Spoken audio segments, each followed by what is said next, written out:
سے جو خرابیاں پائی جاتی ہیں، ان کے اموال میں جو خرابیاں پائی جاتی ہیں، ان کے دل میں، ان کے ایمان میں جو خرابیاں پائی جاتی ہیں، ان کا تزکیہ ہو، تطہیر ہو، اور جو مذموم صفات ہیں، بخل ہیں اور اس طرح کی بخالت ہے اور شح ہے اور اس طرح کی دوسری بیماریاں ہیں، اس کا ازالہ ہو، زکوٰۃ دینے والے کے اندر غریب بھائیوں کے لیے ہمدردی، مواسات اور تعاون علی البر والتقوی کا جذبہ پیدا کیا جائے، اعلیٰ سے اعلیٰ صفات پیدا کیا جائے، اور جتنی بھی خرابیاں ہیں اور جتنی بھی اس کے اندر انسان کے اندر برائیاں ہوتی ہیں ان کا تزکیہ کیا جائے، غریبوں کی اہمیت سے ان کو واقف کرایا جائے، ان کو غربا مساکین کی امداد کے اوپر یہ جو ہے کہ نہیں کرنے کے لیے تیار کیا جائے، اس کے اوپر آمادہ کیا جائے۔ اللہ تبارک و تعالیٰ نے نبی اکرم صلی اللہ علیہ وسلم سے فرمایا تھا، خذ من اموالہم صدقہ تطہرہم وتزکیہم بہا وصلی علیہم ان صلاتک سکن لہم، کہ اے نبی مسلمانوں سے آپ صدقہ یعنی زکوٰۃ وصول کیجئے، یہ زکوٰۃ انہیں پاک کرتا ہے، ان کے دلوں کو، ان کے دماغ کو بھی پاک کرتا ہے، ان کے اموال و انفس کو بھی پاک کرتا ہے۔ میرے بھائی زکوٰۃ کا یہ فلسفہ تھا، اچھا انسان بنانا، اچھے کیریکٹر کا حامل انسان بنانا، بڑے اچھا سے اچھا اور انسانیت نوازی ہر انسانوں کی مدد کرنا، جو خاص کر کے سماج کے سب سے مظلوم اور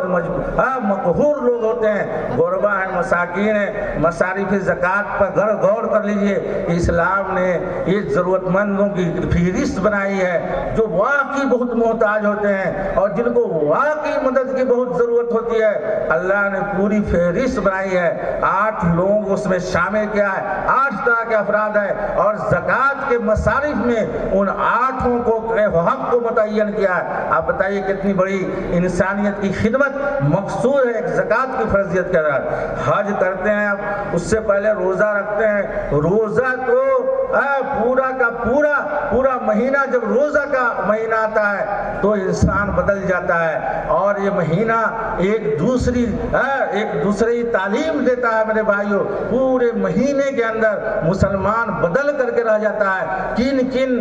خصائص اور ممیزات کی روزہ آبیاری کرتا ہے، آپ اچھی طرح جانتے ہیں۔ اللہ تبارک و تعالیٰ نے اس کو تقوی سے تعبیر کیا ہے، لعلکم تتقون کہا ہے کہ روزہ رکھو گے تو تقوی شعار بنو گے، اللہ تبارک و تعالیٰ کا وفادار بنو گے، اچھا انسان بنو گے، اور دوسرے غریب فقیر مسکین جو لوگ ہوتے ہیں جو بھوکے رہتے ہیں ان کی بھوک کا، ان کی تکلیف کا تمہیں احساس بھی ہوگا۔ میرے بھائیوں، حج تو پورا کا پورا ایک مدرسہ اخلاق ہے، اس میں 40 دن تک حجاج کم سے کم آج کے زمانے میں ایک ساتھ رہتے ہیں، اتنا بڑا انسانی مجمع دنیا میں کہیں کبھی نہیں ہوتا ہے، متصور نہیں ہے۔ اس اتنے بڑے انسانی اجتماع کے اندر اللہ تبارک و تعالیٰ نے اس کو کیوں فرض قرار دیا ہے؟ تاکہ ساری دنیا کے مسلمان جمع ہو، سب ایک حیت میں، ایک شکل میں ہو، ایک آنندگت پیدا ہو اور ایک جہتی کا احساس ہو، ایک دوسرے کے لیے ایک دوسرے کے تعاون کے اوپر ان کو آمادہ کیا جا سکے، تعاون علی البر والتقوی کا درس دیا جا سکے۔ میرے بھائیو، حج میں انسان کتنا اہتمام کرتا ہے، کتنی چیزوں سے بچتا ہے، اور قرآن نے کہا فمن فرض فیہن الحج فلا رفث ولا فسوق ولا جدال فی الحج، کہ جس کے اوپر حج فرض ہو جاتا ہے یا وہ حاجی حج کرنے کے لیے جاتا ہے، اس کو اپنی زبان کا خیال کرنا چاہیے اور اپنے اعضاء و جوارح کا خیال کرنا چاہیے، اپنے عمل کی ہر وقت نگرانی کرنا چاہیے۔ میرے بھائیوں، یہ ہماری عبادات ہیں جو اللہ تعالیٰ نے ہمارے اوپر مشروع قرار دیا ہے، اور اس کے نتیجے میں ایک اچھا انسان بنانا چاہتا ہے اللہ تبارک و تعالیٰ، جو انسانوں کے لیے نفع بخش ہو۔ نبی اکرم صلی اللہ علیہ وسلم کی سیرت پڑھیے، آپ کو معلوم ہوگا، آپ کو دعوت کے میدان میں جو کامیابی ملی، دنیا کو تبدیل کر دیا، دنیا میں عظیم انقلاب پیدا کیا، لوگوں کے عقائد بدل دیا۔ ایک مسئلہ، ایک عقیدہ کا مسئلہ چھیڑ دیجئے، آپ قتل ہو جائیے گا، آپ کو جان سے لوگ مار دے گا۔ نبی صلی اللہ علیہ وسلم نے عرب کے بدوؤں کے عقیدے کے خلاف آواز بلند کیا، اتنی خطرناک دعوت تھی اس وقت کے لحاظ سے، لیکن آپ کا اخلاق تھا، آپ کی انسانیت نوازی تھی کہ آپ کو اللہ تبارک و تعالیٰ نے نبوت سے پہلے بھی صادق اور امین بنایا تھا۔ ان صفات نے آپ کی انسانیت نوازی نے دعوت کے میدان میں آپ کا بہت سہارا بنا اور بہت کام آیا۔ آپ کی یہ خصوصیات، اس خصوصیات کی وجہ سے آپ کو کامیابی پر کامیابی ملتی چلی گئی۔ نبی اکرم صلی اللہ علیہ وسلم کے معاشرہ میں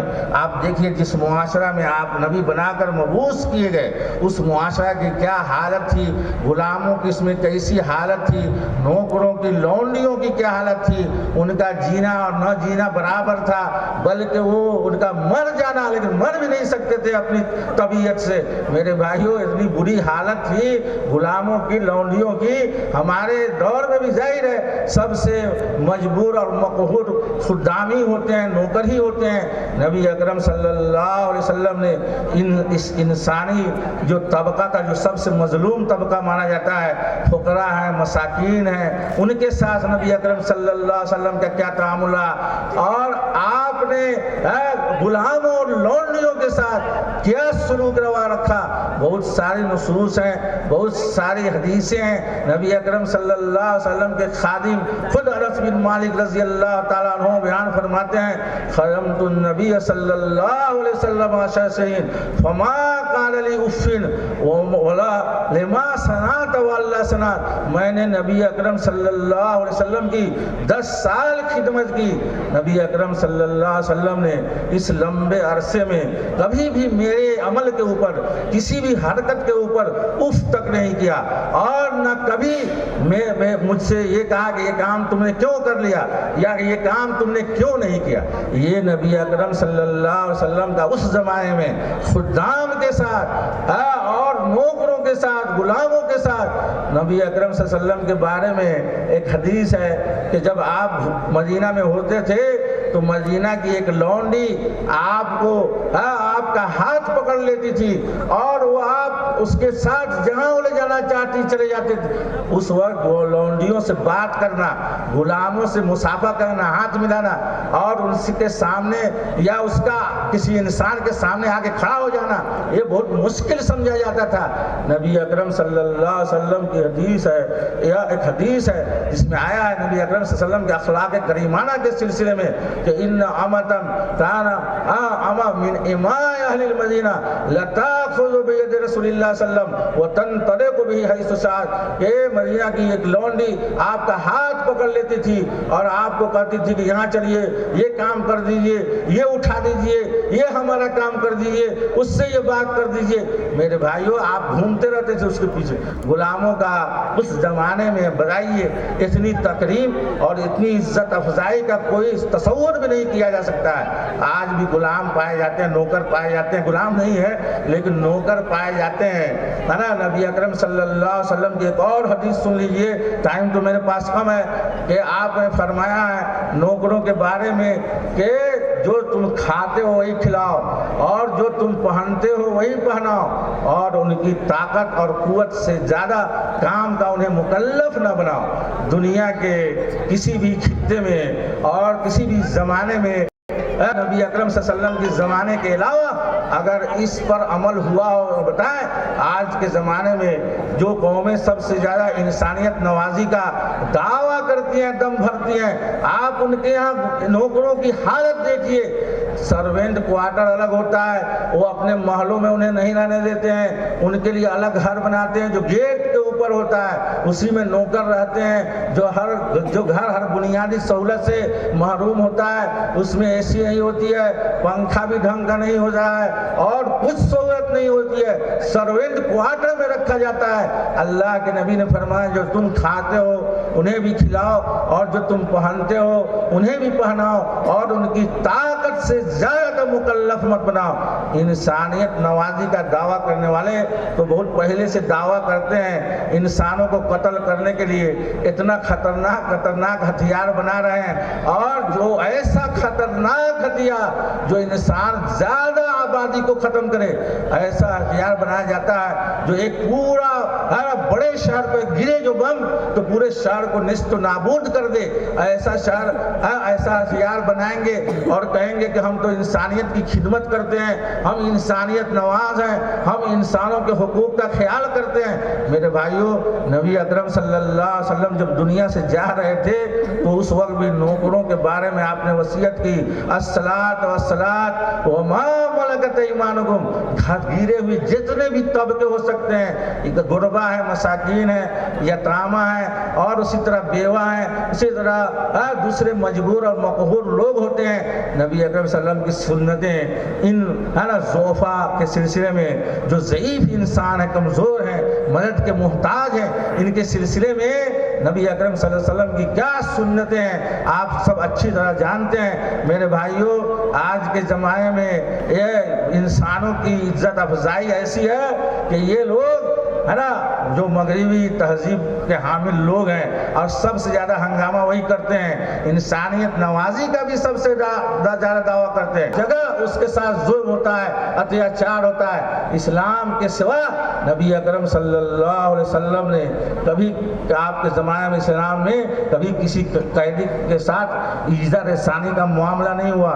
جب نبی صلی اللہ علیہ وسلم قیدی تقسیم کر دیے جاتے تھے، کسی کو قیدی دیتے تو آپ کہتے کہ احسن الیہ، اس کے ساتھ حسن سلوک کرنا، اچھا برتاؤ کرنا۔ نبی اکرم صلی اللہ علیہ وسلم کے اس حکم کی وجہ سے صحابہ کرام حکم کی ایسی تعمیل کرتے تھے کہ اپنے بچوں کے اوپر، اپنی بیویوں کے اوپر ان قیدیوں کو ترجیح دیتے تھے، خود کھجورے کھا لیتے تھے اور قیدیوں کو روٹیاں کھلایا کرتے تھے۔ میرے بھائیوں بتائیے، آج کے زمانے میں، اس دور میں، یہ اس دور کی بات ہے، آج کے دور میں ابو غریب جیل تھا، ایک جیل تھا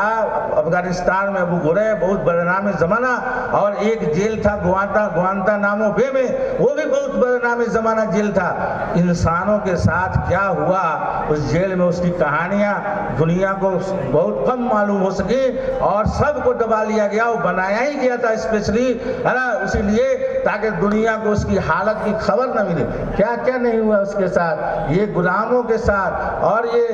قیدیوں کے ساتھ وحشیانہ سلوک ہوتا رہا ہے۔ اسلام نے کبھی جو ہے کہ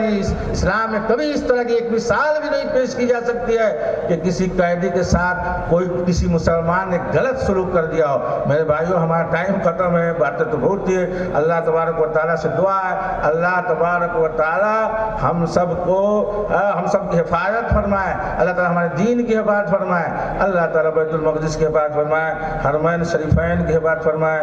اور ہمارے اس وطن عزیز کی حفاظت فرمائے۔ اللہ تعالیٰ اس ملک کو امن کا گہوارہ بنائے۔ اللہ تبارک و تعالیٰ ہمارے مقدسات کے اور مشاعر مقدسہ کی حفاظت فرمائے، ہمارے نوجوانوں کی حفاظت فرمائے، ہماری بہن اور بیٹیوں کی حفاظت فرمائے۔ وَأَقُولُ قَوْلِي هَٰذَا وَأَسْتَغْفِرُ اللَّهَ لِي وَلَكُمْ وَلِسَائِرِ الْمُسْلِمِينَ فَاسْتَغْفِرُوهُ إِنَّهُ هُوَ الْغَفُورُ الرَّحِيمُ۔ السلام علیکم۔